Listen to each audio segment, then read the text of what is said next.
Hi guys, welcome along to a special pod on the Rangers Rabble, where we'll be speaking to David Herd, who's got a new Rangers book coming out. Before I bring David on, get the housekeeper out of the way. Obviously, if you're watching this and you've not already, please subscribe to the YouTube channel, because the subscription always helps. Doesn't cost you anything, just press the wee button. Add in a few comments, say how bad I am, how good Davey is, all that stuff, because that all helps with the algorithms as well.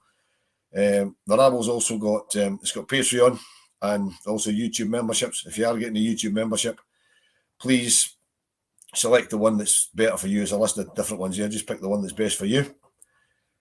And without any further ado, I will bring in tonight's special guest for our sort of little book review. The author of 1872 Stories of Rangers Players of Yesteryear, Mr. David Herd. Davey, how are you? Hi, Wilf. I'm good, thanks. How are you? Yeah, I'm fine, thanks. Thanks very much for coming on the Rangers Rabble and doing this for us. No problem at all. Pleasure, actually. Okay, before we start, I've got a question to ask you. Now, yes, sir. I was doing a little bit of research by the sort of back cover notes info that you sent me, trying to work out who some of the players were. Right? Right. Okay. And I was having a look at one of them, and you must have done an awful lot of research, because I can't find the answers to half the things you've got on here. Right. Ooh. But one thing I did come across was in the 1963 English Cup final, Man United beat Leicester 3-1. David Herd played in that. Yeah, I know. Yeah, because he scored 2 goals. It wasn't you, no? No, not quite. Right, okay. I wasn't even named after him either. I'm named after my old grandfather. So, no, sheer coincidence. It wasn't your grandfather that played for Man United, no? No, I'm afraid not. Right, okay. I just thought that was quite a nice wee quirky thing. I just found that out when I was having a wee look about. Well, so actually, the very first Rangers game I was at was a friendly against Arsenal, and David Herd played for them as well, but he had left just before I went, or else I could have seen my namesake playing. All right, good. Right, that's quite a good segue. Before we go on to talking about the book, can you tell us a little bit about yourself and your Rangers history, if you like? Why you're a Rangers fan and where it all comes from? Yeah, sure. So I take it I'm no different from most other people in that I was brought up from a very, very early age by a father who absolutely loved the Rangers.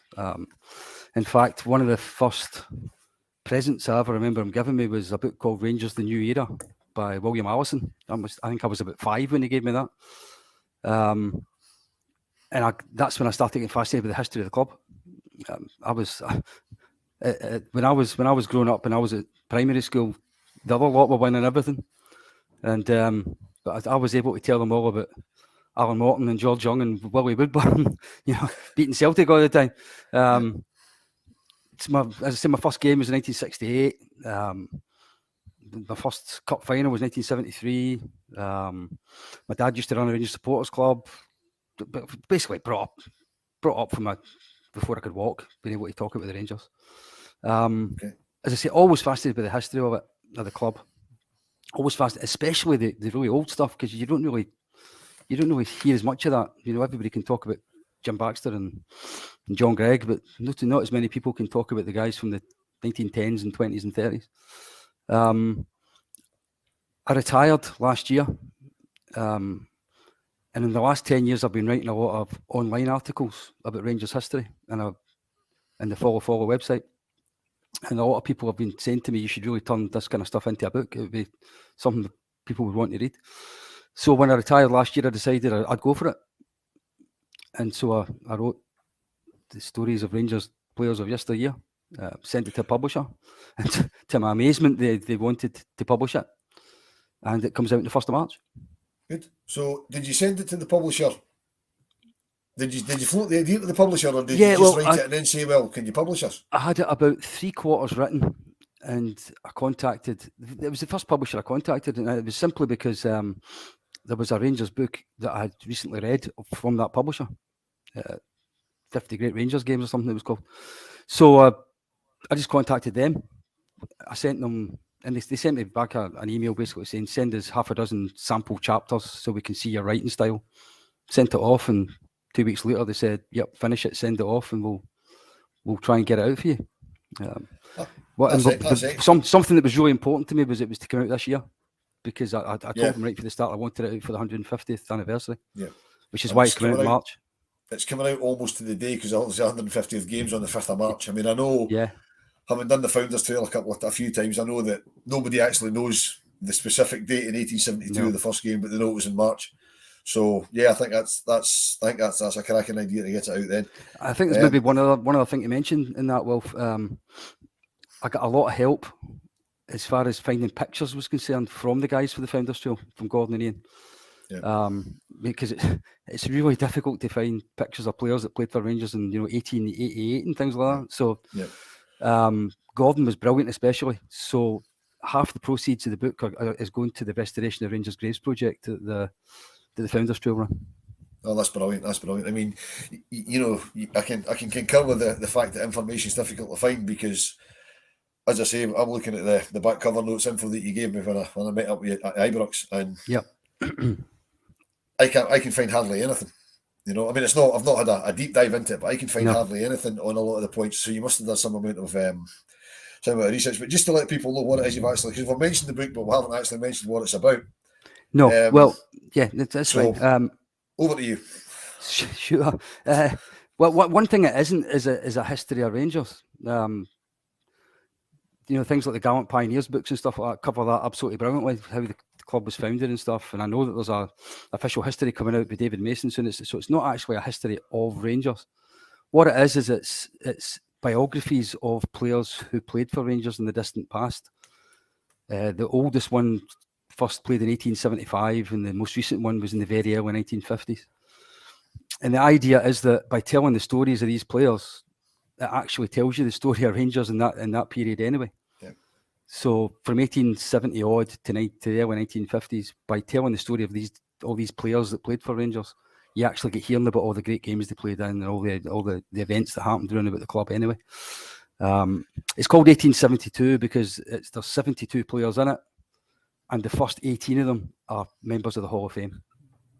Yeah, I think that's a very clever way of doing it. I mean, I realised that when I got your notes, I thought 1872 year the club was founded, coming out on 150th anniversary, and then I read them that 72 players and 18 of them all great, fantastic, And I mean, I like to think I know a bit about my Rangers history, some of the former players, but I mean, some of the stuff you've got, I didn't have a clue about. I mean, even there's one in the Hall of Fame that sticks out a country mile is the Rangers Hall of Famer whose son's in the Celtic Hall of Fame. Yeah. And I actually asked two of my pals last night coming back from the game, who was it? And these guys they're older. One of them was just turned 72, and the other one just 67, 68, and they didn't have a clue. And actually, the younger one of the two actually Googled it and still couldn't work it out.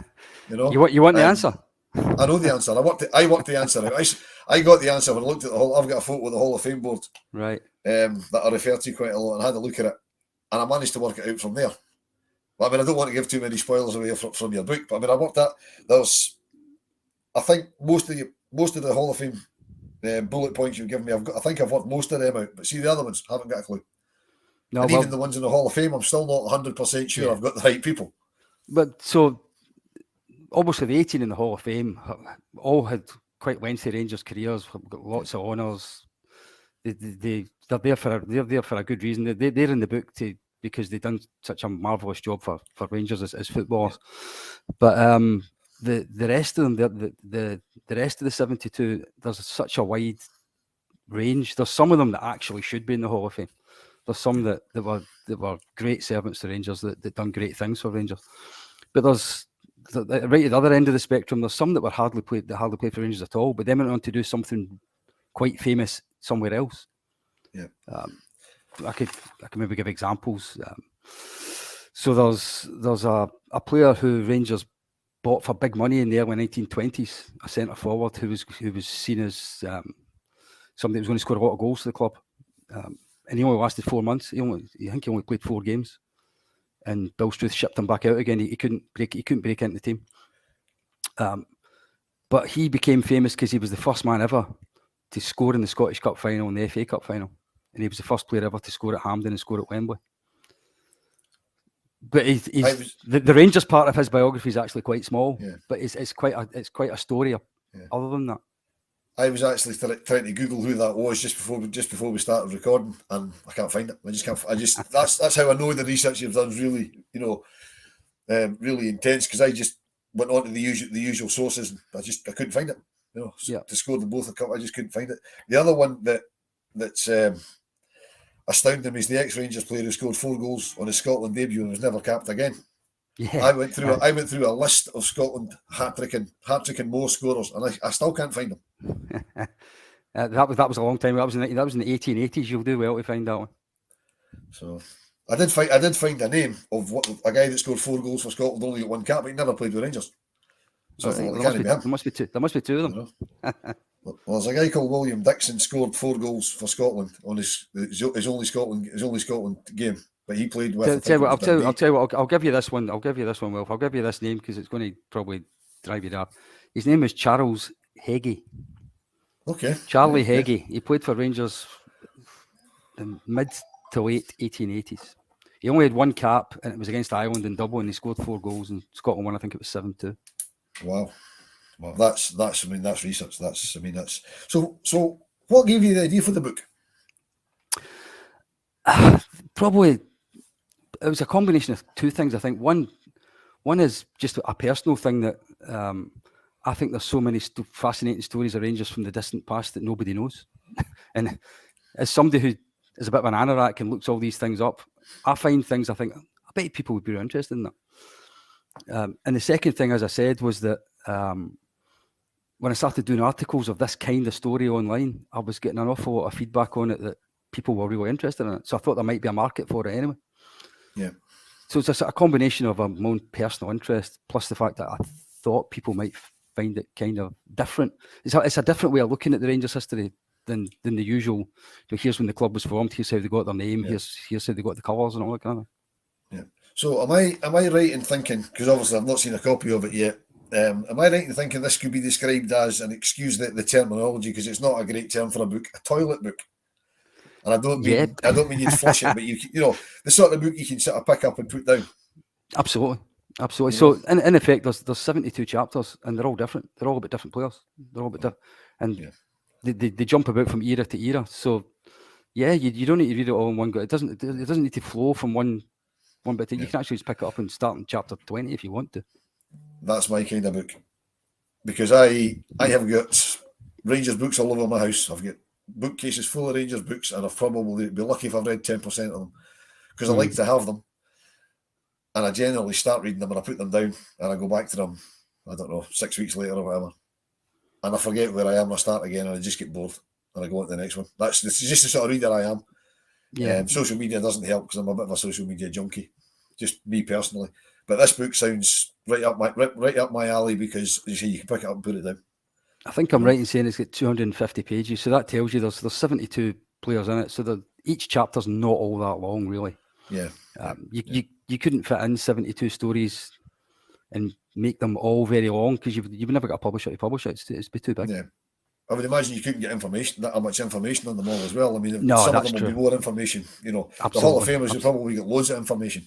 Yeah, they were the easy ones, to be honest. They were easy ones. Some of the other guys, like Rangers' first foreign player, who I did manage to find out, I don't suppose you'd find a lot on him. You know what I mean? You're probably talking. I don't know for certain. Maybe like 4 pages long or something like that one, because as you say, there's not an enormous amount. Although I do like to try and find out what they did after they stopped playing and stuff like that, so that it tells about a wee bit of their life, not just their football career. The other thing I would imagine would be quite challenging. You wouldn't really be able to speak to people that had seen them play. No, but that's actually partially the idea, because I think probably the oldest Rangers fan I know, he can talk about Wilburn, George Young, Jock Shaw. Now there's a couple of players in the book that were teammates of these guys, but the vast majority are before that, and that's because I really wanted these names to start getting talked about, because absolutely nobody talks about them. Apart from, so I've not got the likes of Alan Morton and Davy Meikle and stuff in the book, because everybody knows, but they're the really the iconic ones from the early days. But they had so many teammates that people don't really talk about. Well, one of the ones I thought was one of your bullet points is wrong then, because I thought it was Alan Morton, but obviously I'm wrong. No, Alan Morton's not in the book. Okay, so he wasn't the first superstar winger then. No, the first superstar winger was Not asking you to name them. Not well asking you to before name him. names. Actually, Yeah, okay. actually, So, I think he possibly was the greatest winger of them all. He might actually have been a greater winger than Alan Morton. Maybe when you look at his career. but was he better than Davy Cooper? Was he better than Brian Laudrup? Davy I've Cooper no was idea. better than Brian. Davy Cooper was better than Brian Laudrup, but we're not going. But that's we're not going to go down. We're not going to go down that road. We won't go down that road. So it's. I mean, it's to me, it's fascinating because you're right. This is an era that isn't really covered. I mean, I've got the book you mentioned earlier, the first book your father got you. I've got that somewhere, and I've also got the book that eventually set up our founding year as 1873 because he was late publishing it. Oh, the John Allen book. The John Allen book. I've got a copy of that somewhere as well. That I managed to pick up along the way because I went through a phase when I was a bit younger of just it's a Rangers book, I'm buying it. But again, quite a lot of them I haven't read. The Founders Trail one I've actually got the original one and the updated version of it. Yeah, I was the same. Fascinating. I bought that. Oh, when did I buy it? Just end of November, was it? Maybe it came out mid to late November. Yeah. Went to the Loudon, got it interviewed, but I got it autographed by Bomber Brown. Right. Yeah, I mean, I haven't read the updated version because I found the original one quite a difficult read because it's just so intense, it's so deep. Yeah. And I don't really know Glasgow that well. I grew up in Fort William and I live in Aberdeen now, so I've never lived in Glasgow. So a lot of stuff they're talking about, it didn't resonate with me, and it was a really, really difficult read. Because I couldn't associate with it. I must admit the latest version had this bit in it now that Rangers were called Western before they were called Rangers, and I never knew that before. I found that really interesting. The new era talks about they were called Argyle, then they became Rangers, but it sounds as if they actually had a name in between. Okay, yeah. But none of that's in your book. We're going off on a tangent. We're here to promote your book. So who's the publisher? JMD Media, they're called. Their publishing arm's called DB Publishing. If you go to the JMD Media website, it's in the coming soon section, I think. They say it comes out on the 1st of March. It's available. It's been available to pre-order now for about a week.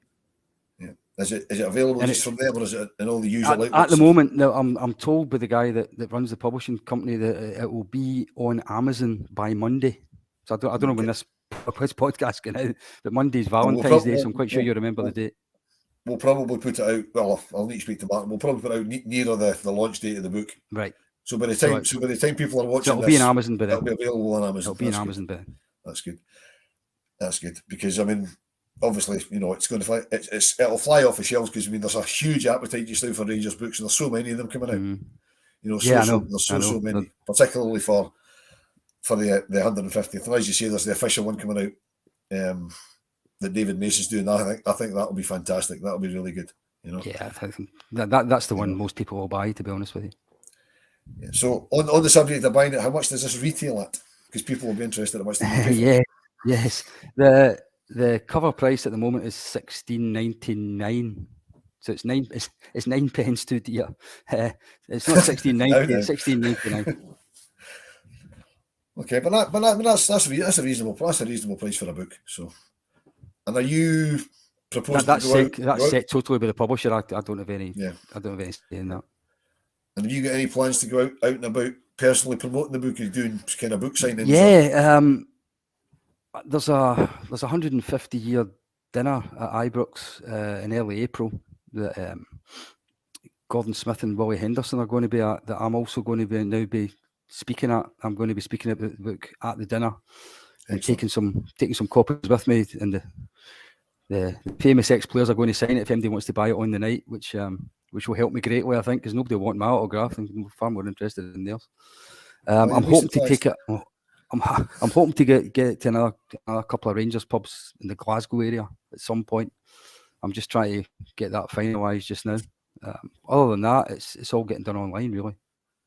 Yeah, that's good. I mean, I know if anybody's watching this and is involved with supporters clubs or whatever, if they could, if they wanted to I would imagine contact you, they could, maybe bulk buy a few and stuff like that and get them out and about to you, Yeah, well,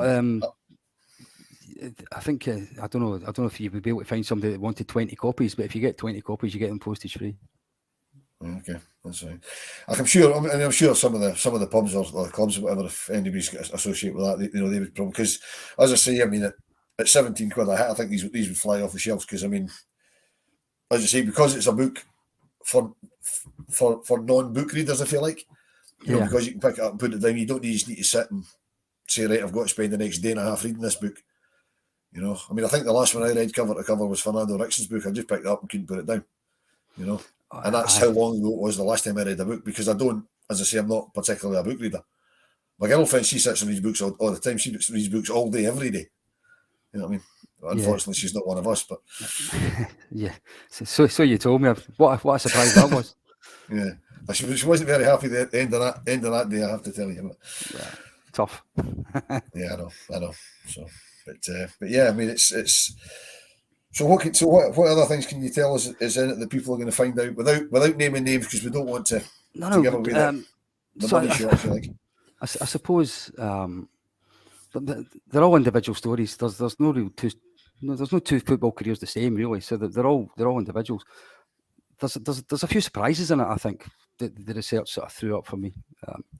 One was just how many players there were in the early part of the 20th century that played for Rangers and Celtic. There was a lot more than I realised, and not only was there more than I realised, there was some of them who had really great Rangers careers, that actually played for Celtic before they played for Rangers. One of the Hall of Fame section played for Celtic. I've also got a chapter on a man who captained Rangers, who became a Rangers director, and actually Rangers bought him from Celtic. Yeah, I was just going to mention him because he's in your notes here, and I'm absolutely. That's probably the first page I'll turn to, because I'm fascinated with that. Absolutely fascinated with that. Just because he became a director. Yeah, absolutely. And so Bill Struth, when he was the manager, everybody has got this picture of Bill Struth. So Bill Struth had a director who was an ex-Celtic, and at the same time, his first team trainer was an ex-Celtic player. Okay. And I think that's the kind of thing that really surprised me, and I think it would surprise most people. Yeah, well, it certainly surprised me. There's another one that jumped out for me, for if anybody has got a penchant for Chelsea, because I know a lot of Rangers fans have got a thing for Chelsea. Yeah. There's a former Rangers player who became the first Chelsea manager as well. He was the first Chelsea player and the first Chelsea manager. That was quite an easy one to find out. That was quite an easy one to find. Yeah. You know? Yeah, he was a Scotland international player, played for Rangers, who basically went to Chelsea when Chelsea got formed, and Chelsea gave him a player manager job right at the beginning, and he basically recruited the team. 1905, I think. Yep, if I'm right. That sounds that sounds about right. Yeah, I mean, that's things like that. I mean, I again didn't have a clue till I saw your notes. Didn't have a clue. So I mean, as I say, I like to think I know a bit about Rangers. So I mean, this book is going to be absolutely fascinating for anybody that's got any interest at all in Rangers. It's just I think it's a tremendous concept, because, as you say, everybody can tell you about the 9 in a row players, or the current players, or the players going back to, well, my formative years, kind of, late 70s, early 80s, or your formative years, the late 60s, early 70s. But it's going further back than that, and that's a brilliant idea, And my next question is, what's your next book going to be? Well, actually, I'm halfway through another book, but it's not. I know that. I haven't had the answer back for the publisher whether they want to go with it. Okay. But some of my favourite ever memories of going to see Rangers were in League Cup games, so League Cup finals, League Cup semi-finals, and Rangers have won the League Cup more than anybody else. And I had this thought that we've won the League Cup 27 times. Why don't I do a book about the 27 campaigns that we won the League Cup, from first round right through to the final? So I've got this idea of a book called Rangers Kings of the League Cup that I've started for the very first League Cup, 1946-47, right through to the 27th one that they won. Every game that they played in those 27 seasons, with match reports and all that kind of stuff. I'm about 3/4 of the way through it. Gordon Smith has very kindly provided a foreword for it, because he scored the winning goal in the League Cup final in 1978 against Celtic. So I asked him if he could put a few words at the start about how the League Cup was important to him as a player, not just. And so I'm I'm pulling that together just now. I've sent a few chapters off to the publisher, and hopefully they'll give me an answer that they quite like the idea of that one. And I'd like to bring that out for the League Cup starting next season. Yeah, that sounds brilliant. And I knew you were doing a book because a mutual friend, Billy Fletcher, give him a shout. It was Billy that put me in touch with you and asked me to kind of, push your book on the podcast. And I says, well, might as well go the whole hog and speak to you as well. You know, Billy was saying you were doing another book, but didn't tell me what it was about. He didn't want to spoil the surprise, Billy. I've got one thing, Wilf. I haven't got any books yet, but I'm obviously, as the author, I can get quite a few, so I've ordered quite a few books, and I've included some for what's called media purposes or publicity purposes. So I can offer your podcast a book for a competition if you want one. That's fabulous. That's on one condition that you sign it, because we want your signature even if nobody else does. Aye, that's no problem. And it's up to you whether you want to do it as a raffle or you want a question set or however you want to do it is fine. You won't get it till the start of March. No, that's fine. They're not actually printed yet. Yeah, we'll put the question out in conjunction with the release of the podcast. I don't know what we'll do. I would imagine we could probably put a question out. I'll let you set the question because you know the answer to the question. See some of that list that I gave you. Well, if you know some of them, probably the questions in amongst there somewhere. Yeah, but a lot of those questions I can't find the answers to. So, but yeah, we can sort that out. In the next few days. Well, that's absolutely brilliant, Davey. That's tremendously generous of you. Absolutely fantastic, and hopefully that will, get a few more eyes on your book and a few more ears on the podcast, which is why we're both here, to be honest. Absolutely. So it all helps. So all I can say, we've been rattling on for about 20-25 minutes, so I think that's quite long enough for people. They hear enough of me. So all I can do is say thanks very much for joining us on the Rangers Rabble, and all the best of luck with your book. And thanks. When your other book comes out, which it undoubtedly will, we'll have to get you on for another chat and we'll talk about that. I look forward to it. If it comes out, you can be sure I'll be back. I'll definitely be back. Absolutely brilliant. Okay. Thanks very much for that, Wolf. I appreciate it. Right. Cheers. Thanks, folks. Don't forget to like and subscribe and do all those sort of nonsense things that we do. Okay. Speak to you soon. Cheers, guys.